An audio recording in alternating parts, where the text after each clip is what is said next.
हे आपल्या मिरचीच्या झाडाला ना मिरच्या पिकलेल्या आहेत. तर हे मिरच्या आपल्याला ह्याच्यासाठी चटणीसाठी ना काढून घ्यायच्या आहेत. तर याची लाल मिरच्याची चटणी जर व्यवस्थित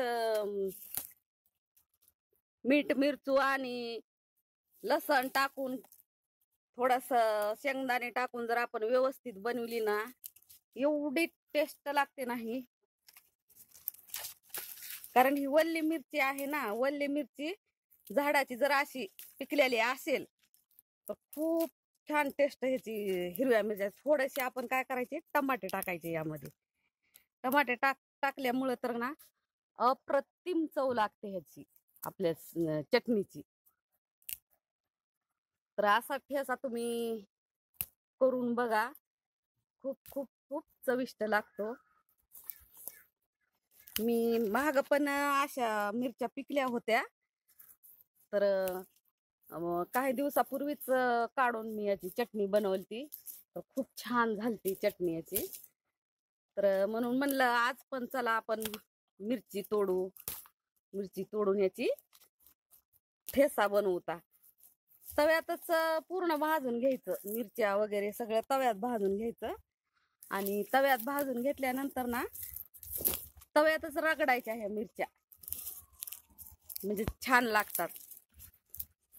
आणि असं एकदम मोठ्या मोठ्या मोठ्या रगडायच्या भगरा भगरा. नाहीतर मग तुम्ही असं बारीक जर त्याला पेस्ट केला तर तेवढी काही चव लागणार नाही त्याची.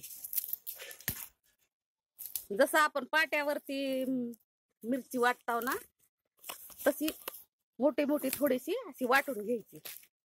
मिक्सर मध्ये नाही वाटायची. मिक्सर मध्ये जर वाटली ना तर काय होतंय, सगळ्या ते मिक्सरच्या ह्याच्यामुळं सगळा चेंदा बेंदाच होतो सगळ्या मिरच्याचा.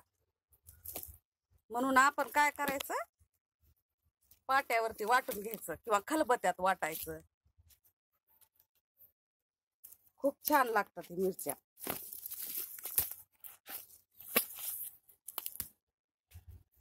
म्हणजे हा ठेसा ना तुम्ही एक वेळेस करून बघा, तुम्हाला बार बार खाऊ वाटेल. एक भाकर खाण्याऐवजी तुम्ही 2-4 भाकरी खासाल. म्हणजे एवढा सुंदर लागतो असं माझं सांगण्याचं म्हणणं आहे की खूप सुंदर लागतो अशा लाल मिरच्या.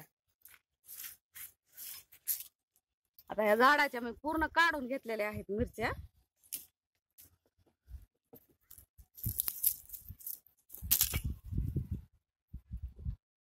आपण ग्रो बॅग मध्ये झाड लावलेलं होतं.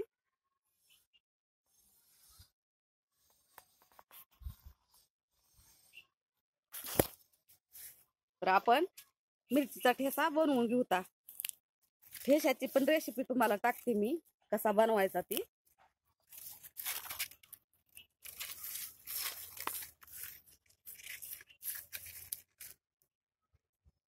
धन्यवाद.